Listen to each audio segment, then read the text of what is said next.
कभी कभी जिंदगी हमें वो सिखा देती है जो कोई किताब, कोई शिक्षक कभी नहीं सिखा पाता। आज मैं तुम्हें सुनाने जा रहा हूं एक शहर के लड़के आर्यन की कहानी।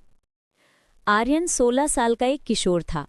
शहर के एक छोटे से किराए के घर में अपने माता पिता और छोटी बहन के साथ रहता था।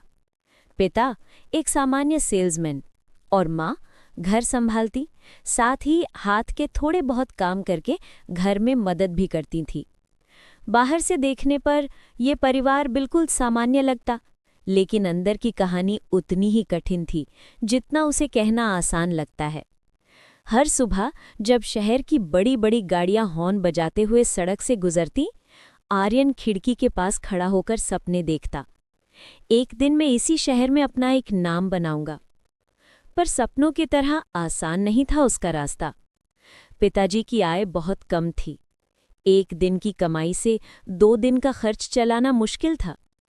अक्सर माँ अपने लिए नई साड़ी नहीं लेती थी, लेकिन बेटी के लिए एक छोटी सी रिबन लाकर मुस्कुराते हुए कहती, मुझे अच्छा ही नहीं लगता रे ये सब। पर घर के तीनों सदस्य जानते थे कि ये सच नहीं है। एक दिन स्कूल से लौटकर आर्यन ने देखा, माँ रसोई घर में खड़ी हैं, आंखें लाल। घर में तेल खत्म होने वाला था और चावल भी लगभग खत्म हो चुका था।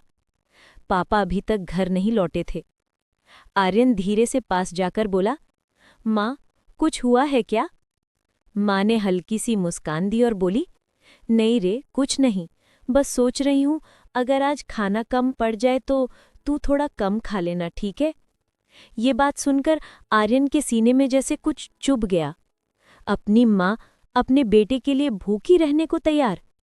उस रात खाने पर बैठकर आर्यन ने देखा, माँ कह रही थी कि वह खा चुकी है, लेकिन जहाँ उसकी प्लेट में आलू की सब्जी थी, वहीं माँ की प्लेट एकदम खाली थी।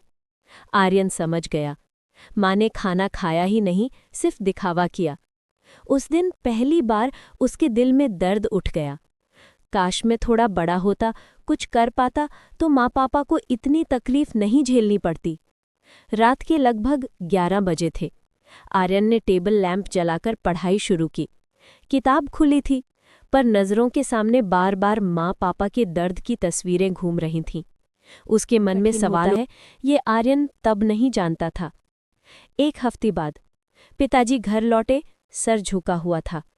माँ की आंखों में फिर वही अजीब सी खामोश डर की लकीरें थीं।